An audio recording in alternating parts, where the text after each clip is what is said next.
Hello friends, जैसा कि मैं प्रीवियस वीडियो में मोनोपोली मार्केट के बारे में पढ़ा कि मोनोपोली मार्केट होता क्या है, क्यों मोनोपोली मार्केट अराइज होता है, उसका कारण क्या है।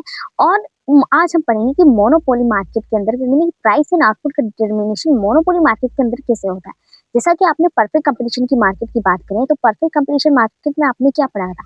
इसमें फर्म का जो इक्विलिब्रियम की बात की थी शॉर्ट रन के केस में एंड लॉन्ग रन के केस में बात की थी। तो शॉर्ट रन के केस में फर्म को शॉर्ट रन के केस में बात करें तो फर्म को क्या होता है, एक नॉर्मल प्रॉफिट होता है, सुपर नॉर्मल प्रॉफिट होता है और लॉस भी फेस करती है। इसी तरह मोनोपोली के अंदर भी फर्म क्या होती है, शॉर्ट रन के केस में उसे नॉर्मल प्रॉफिट मीन लॉस भी होता है और सुपर नॉर्मल प्रॉफिट होता है। परफेक्ट कंपटीशन की बात करें कि लॉन्ग रन में जो परफेक्ट कंपटीशन में एक फर्म क्या होती है, सिर्फ नॉर्मल प्रॉफिट गेन करती है। बट अगर मोनोपोली की बात करें तो लॉन्ग रन में जो जो फर्म है मोनोपोली के अंदर, वो से या तो सुपर नॉर्मल प्रॉफिट होता है या तो उसे नॉर्मल प्रॉफिट। इट मीन्स वो लॉस कभी भी फेस नहीं करती है लॉन्ग रन के केस में। आपको ये चीजें नोट करके रखनी है कि लॉन्ग रन के केस में मोनोपोली के अंदर कोई भी फर्म लॉस फेस नहीं करती है। हाँ, शॉर्ट रन के केस में फर्म को लॉस भी होता है बट लॉन्ग रन के केस में नहीं होता। शॉर्ट रन के केस में क्यों होता है, इसे हम आगे डीपली से समझेंगे। बात करेंगे कि मोनोपोली मोनोपोली मार्केट के अंदर फर्म की जो इक्विलिब्रियम की कंडीशन क्या है। तो पहला कंडीशन है कि आपका जो मार्जिनल रेवेन्यू है वो मार्जिनल कॉस्ट के इक्वल होना चाहिए और मार्जिनल कॉस्ट कर मार्जिनल रेवेन्यू को नीचे से कट करना चाहिए। जैसे कि आपने परफेक्ट कंपटीशन में पढ़ा था, वैसे ही सेम यहाँ पे क्या होगा कि एमआर इक्वल होना चाहिए एमसी को और एमसी एमआर को नीचे से कट करना चाहिए। तो में और ये हमारा एमआर कर्व है और ये हमारा एआर कर्व है। और जो मार्जिनल कॉस्ट कर्व है वो मार्जिनल रेवेन्यू कर्व को नीचे से कट कर रहा है। जैसा कि हमने परफेक्ट कंपटीशन की बात की थी, तो परफेक्ट कंपटीशन के अंदर जो हमारा एआर, परफेक्ट कंपटीशन के अंदर एआर और एमआर कर्व क्या था। परफेक्ट कंपटीशन के अंदर ये हमारा एमआर और ये हमारा एआर कर्व था और ये हमारा क्या था, इन्फिनिटी था। बट मोनोपोली के अंदर की बात करें, मोनोपोली के अंदर जो एआर और एमआर कर्व होता है वो इन इलास्टिक होता है। अब ये इन इलास्टिक इसलिए होता है क्योंकि यहाँ पे अगर एक फर्म चाहती है कि अपनी, जैसा कि हमने बात की थी, मोनोपोली के अंदर फर्म को क्या होता है, प्राइस पे कंट्रोल होता है। मोनोपोली के अंदर क्या होता है, जो फर्म होता है उनका क्या होता है, प्राइस पे कंट्रोल होता है। तो अगर वो चाहती है कि अपनी प्राइस को जितना चाहे अपनी प्राइस को इंक्रीज कर सके, बट वो मैक्सिमम टाइम ऐसा नहीं कर सकती। वो प्राइस एंड सप्लाई दोनों को एक साथ इंक्रीज नहीं कर सकती, क्योंकि अगर वो मैक्सिमम प्राइस को चार्ज करती है तो जनरली कुछ कंज्यूमर्स होंगे वो तो या तो अपनी डिमांड को कम कर देंगे। अगर नेसेसिटी की गुड्स होगी तो वो डिमांड करेंगे बट बहुत ही ज्यादा कम करेंगे। तो इसकी वजह से यहाँ पे जो फर्म होती है उसका प्राइस भी कंट्रोल होता है, बट वो अपनी मर्जी से बहुत ही ज्यादा हाई प्राइस भी चार्ज नहीं कर सकती। इसलिए जो मोनोपोली के अंदर जो एआर और एमआर कर होता है वो इन इलास्टिक होता है। ये हमारा मोनोपोली के अंदर फर्म की इक्विलिब्रियम की कंडीशन है। और यहाँ पे एक पॉइंट आपको ये भी नोट करना है कि जो एमसी कर्व वो एमआर को नीचे से कट करती है। जैसा कि हमने बात की थी परफेक्ट कंपटीशन के अंदर, ये हमारा एआर और एमआर कर्व है, ठीक है। ये हमारा होता है एमसी कर्व। अब यहाँ पे देख रहे हो कि एमसी कर्व नीचे से जा रहा है और ऊपर यहाँ पे कट कर रहा है। बट अगर हम मोनोपोली मार्केट की बात करें तो ये हमारा जो एआर एमआर कर्व हो गया और ये हमारा एआर कर्व। मोनोपोली मार्केट की बात करें, जो हमारा मार्जिनल कॉस्ट कर्व है वो या तो इसको ऐसे कट कर सकता है, ये हमारा एमसी कर्व, या तो मिनिमम पॉइंट ऐसे कट कर सकता है। इट मीन्स यहाँ पे जो हमारा मार्जिनल कॉस्ट कर्व है वो मार्जिनल कॉस्ट लेवल के इक्वल तो है, बट इसका जो कट करने का तरीका ऐसा नहीं कि वो नीचे से पूरा जाएगा और उसके बाद यहाँ पे कट नहीं कर रहा। वो इस पॉइंट पे भी कट कर सकता है, इस पॉइंट पे भी कट कर सकता है और इस पॉइंट पे भी कट कर सकता है। एस यहाँ पे जब हमारा जो परफेक्ट कंपटीशन के अंदर जैसा जब मार्जिनल कॉस्ट अपवर्ड ऊपर की ओर जाती है तो इस पॉइंट पे कट करती है, ऐसा नहीं होता इसमें। यानी कि जब ये नीचे स्लोप करती है उसी टाइम ये किसी भी पॉइंट एंगल को कट कर सकती है और ऊपर है। अब प्राइस एंड आउटपुट डिटरमिनेशन की बात करेंगे शॉर्ट रन के केस में मोनोपोली फर्म में, जो प्राइस एंड आउटपुट का डिटरमिनेशन कैसे होता है। तो जैसे कि हमने बात की थी, शॉर्ट रन के केस में फर्म को या तो सुपर नॉर्मल प्रॉफिट होगा, नॉर्मल प्रॉफिट होगा और मिनिमम लॉस होगा। सुपर नॉर्मल प्रॉफिट क्यों होगा, क्योंकि मोनोपोली के अंदर बस एक सिंगल सेलर है तो उसका प्राइस पे कंट्रोल होता है और कोई भी फर्म इंटर नहीं कर सकती है मार्केट में, क्योंकि इसमें कुछ बैरियर होते हैं जिससे कि परफेक्ट कंपटीशन में इंटर कर सकती थी, इसलिए वहाँ पे जो प्रॉफिट होता है वो डिवाइड हो जाता है। तो ये मोनोपोली की बात करें, यहाँ पे कोई भी फर्म इंटर नहीं कर सकती, इसलिए फर्म को यहाँ पे क्या है, सुपर नॉर्मल प्रॉफिट होता है। Super normal profit, super normal profit की कंडीशन क्या है, जो हमारा एवरेज रेवेन्यू है वो ग्रेटर देन होना चाहिए एवरेज कॉस्ट कर्व से। तो हमें डायग्राम इस प्रकार से ड्रॉ करना है कि जो हमारा जो एवरेज कॉस्ट कर्व है वो एवरेज रेवेन्यू से ग्रेटर देन होना चाहिए। तो सबसे पहले आपको एक एक्सिस ड्रॉ करना है, एक्स एंड वाई एक्सिस। ये आपको एक्सिस ड्रॉ करना है। फिर आपको ये हमारा जो कि हमारा पता है कि एमआर कर्व जो हमारा कैसा होता है, इनइलास्टिक होता है, और ये हमारा एआर कर्व कि जो हमारा एआर होता है वो ग्रेटर देन होता है एमआर से। ये आपको कंडीशन याद रखनी है। और आप ये हमारा एमआर और हमारा एसी। अब हम एमसी कर्व को ड्रॉ करेंगे। अब हमने एमसी कर्व को ड्रॉ किया और इक्विलिब्रियम का पॉइंट हमारा ये से पॉइंट हम ई देते हैं। यहाँ पे फॉर्म क्या है, इक्विलिब्रियम, और यहाँ पे क्वांटिटी में डिवाइड। इसको रोटेट करके एक लाइन बनाती हूँ क्योंकि मैं सुपर नॉर्मल प्रॉफिट दिखाना है। सुपर नॉर्मल प्रॉफिट की कंडीशन क्या है कि हमारा जो एवरेज रेवेन्यू ज्यादा होना चाहिए एवरेज को। अब एवरेज कॉस्ट का डिटरमाइन कैसे करना है, तो अब बात करें जो एवरेज कॉस्ट कर्व है, जो हमारा मार्जिनल कॉस्ट कर्व है, वो एवरेज कॉस्ट कर्व को मिनिमम पॉइंट पे कट करता है। मिनिमम पॉइंट पे क्या करता है, कट करता है। तो अब हमें एवरेज कॉस्ट कर्व को ड्रॉ करना है। ये हमारा मिनिमम पॉइंट है, ये हमारा average cost curve. Super normal profit के अंदर हमने पहले सबसे पहले हमने एमआर और एआर को ड्रॉ किया है।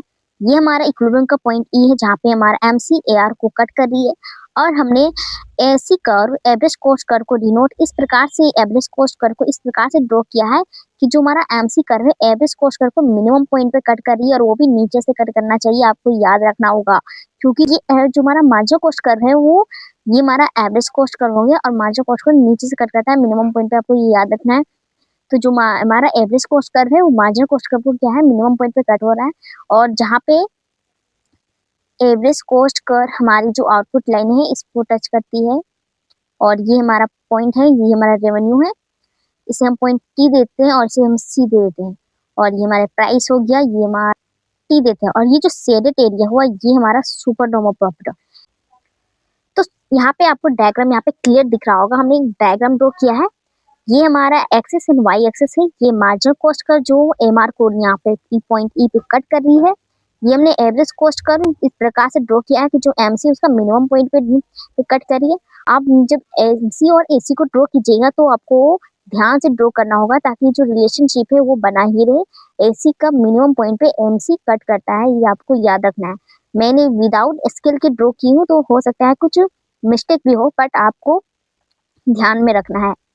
तो ये हमारा तो फर्म की जो एवरेज कॉस्ट है, अगर बात करें पर यूनिट रेवेन्यू की कितनी है, के क्यू, ये पर यूनिट रेवेन्यू है। पर यूनिट कॉस्ट कितना हो रहा है फर्म को, टी क्यू।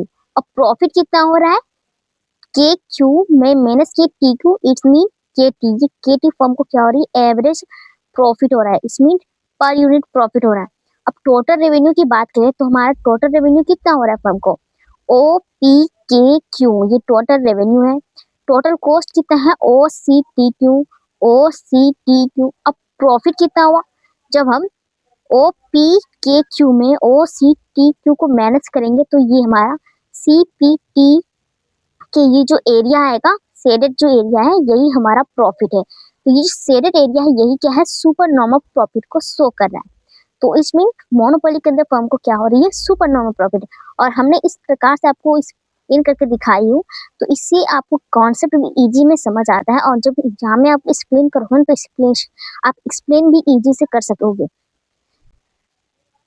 अब नॉर्मल प्रॉफिट की बात करेंगे कि मोनोपोली के अंदर फर्म को नॉर्मल प्रॉफिट भी होता है। Normal profit, super normal profit की बात की क्योंकि कोई भी फर्म इंटर नहीं करती तो सुपर नॉर्मल प्रॉफिट।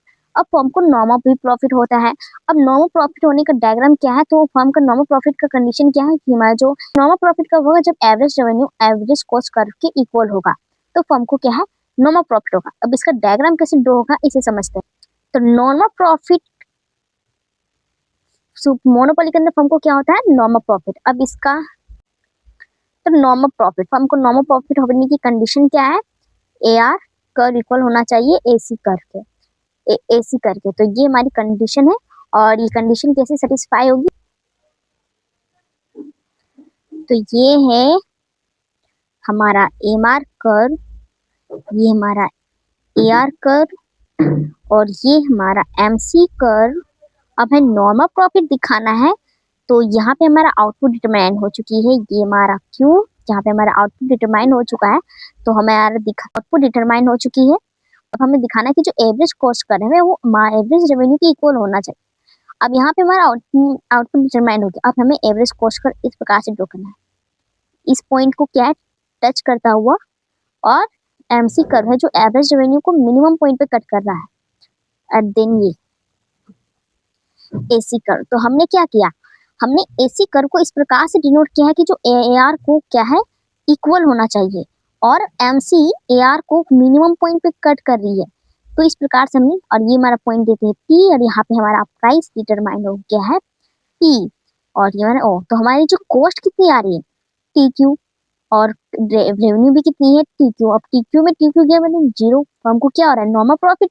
ये अगर हम शॉर्ट टर्म की केस की बात करें तो फर्म को क्या है नॉर्मल प्रॉफिट भी हो रहा है। कब हो रहा है, जब उसका average revenue marginal average cost करके इक्वल है। ये हमारा डायग्राम है जहाँ पर हमारी ये एमसी कर्व है, और ये पॉइंट पे क्या है एवरेज कॉस्ट कर एवरेज रेवेन्यू की इक्वल है। यहीं पे हमारा क्या है जो प्राइस भी है, कॉस्ट भी और रेवेन्यू भी इक्वल है। तो पर एवरेज रेवेन्यू कितना हुआ के क्यू, एवरेज कॉस्ट कितना हुआ के क्यू, और प्रॉफिट कितना हो रहा है के क्यू माइनस के क्यू 0। टोटल रेवेन्यू की बात करें तो ओ पी के क्यू। तो मोनोपोली को क्या होता है, एक शॉर्ट टर्म के केस में नॉर्मल प्रॉफिट भी होता है। तो ये है नॉर्मल प्रॉफिट की कंडीशन, आपको इस प्रकार से एक्सप्लेन करना है। ये एक्सप्लेनेशन इजी है और इजी से समझ भी आता है, और आप चाहते हो तो 2-3 लाइन भी लिख सकते हो कि आपको पहले एक्स एक्सिस पे हमने ये डिनोट किया है, वाई एक्सिस पे हमने ये डिनोट किया है, ए आर एम आर क्या है, एमसी कर्व क्या है, ये क्या है, इसको सब बताना है। उसके बाद आपको ये लिखना है, जिससे आपको फुल मार्क्स मिलेंगे। अब तीसरा है कि लॉस। फर्म को शॉर्ट टर्म के केस में लॉस भी होता है। लॉस की कंडीशन क्या होती है, जब एवरेज रेवेन्यू कर लेस देन होगा एवरेज कॉस्ट कर से। इट मीन जब हमारा एवरेज कॉस्ट कर एवरेज रेवेन्यू से ज्यादा होगा तो फर्म को लॉस होगा। अब इस केस में जो डायग्राम वो कैसे बना है, अब फर्म को लॉस क्यों होगा, लॉस इसलिए होगा कि मोनोपोली के अंदर सिंगल सेलर होता है, और वो हाई प्राइस चार्ज करने लगती है। तो जो कंज्यूमर होता है वो क्या करती है, डिमांड गुड्स की जो होती है वो डिक्रीज कर देती है, कंज्यूमर डिमांड ही कम करने लगते हैं। तो फर्म को सप्लाई वो ज्यादा कर देता है और डिमांड कम हो जाता है, जिसकी वजह से फर्म को लॉस होने लगता है, क्योंकि उसने अपनी कॉस्ट तो लगा दी बहुत सारी, बट उसने प्राइस इतना हाई भी कर दिया कि लोग उसके प्रोडक्ट को परचेस ही नहीं करते, जिसकी वजह से उसकी डिमांड कम होने लगती है और लॉस होने लगता है। तो सुपर शॉर्ट टर्म के केस में फर्म को क्या हो रहा है, लॉस भी हो रहा है। सबसे पहले आपको एक्सिस ड्रॉ करनी है, X and Y axis draw करना है। ये आपका एम आर, ये ए आर कर हो गया, ये मार्जिनल कॉस्ट कर, और हमें जैसे दिखाना है कि एवरेज कॉस्ट कर एवरेज रेवेन्यू से ग्रेटर देन होना चाहिए। ये तो ये हमारा आउटपुट डिटरमाइंड हो चुकी है, और अब हमें कॉस्ट दिखाना है, तो कॉस्ट ये हो गया, और ये मिनिमम पॉइंट पे कट किया, और ये हमारा एसी, और ये यहाँ पे जो हमारा कॉस्ट है डिटरमाइंड हो चुकी है, और ये हमारा प्राइस डिटरमाइंड हो चुका है पी, और हमारी जो कॉस्ट है इसे हम पी दे देते हैं, इसे पी और इसे एस और ये आर। तो यहाँ पे हम क्या देख रहे हैं कि हमारी जो रेवेन्यू इतनी है पर कॉस्ट कितना है, इतना। इट मीन्स ये जो शेडेड एरिया है ये हमें लॉस हो गया। तो मोनोपोली के अंदर फर्म को लॉस भी होता है। तो ये हमारा एमसी कर, ये एवरेज कॉस्ट कर, और ये के से क्यूटी की बात करें, पर यूनिट एवरेज रेवेन्यू की बात करें तो के क्यू है, एवरेज कॉस्ट टी क्यू है। तो लॉस कितना हुआ, के क्यू में जब हम टी क्यू को माइनस किए तो हमें टी क्यू टी के लॉस हुआ। तो इसी प्रकार टोटल रेवेन्यू कितनी हुई, तो टोटल रेवेन्यू ओ पी के क्यू है, टोटल कॉस्ट ओ सी टी क्यू। जब हम ओ सी टी क्यू में ओ पी के क्यू माइनस करेंगे तो हमें ये जो शेडेड एरिया मिलेगा यही हमारा लॉस हो रहा है। तो इसमें पॉली के अंदर एक फर्म शॉर्ट रन के केस में सुपर नॉर्मल प्रॉफिट लॉस भी फेस करती है, और लॉन्ग रन के केस में फर्म को सिर्फ नॉर्मल प्रॉफिट और सुपर नॉर्मल प्रॉफिट पर लॉस नहीं होता। इसे हम नेक्स्ट वीडियो में कवर करेंगे, तब तक के लिए इतना ही।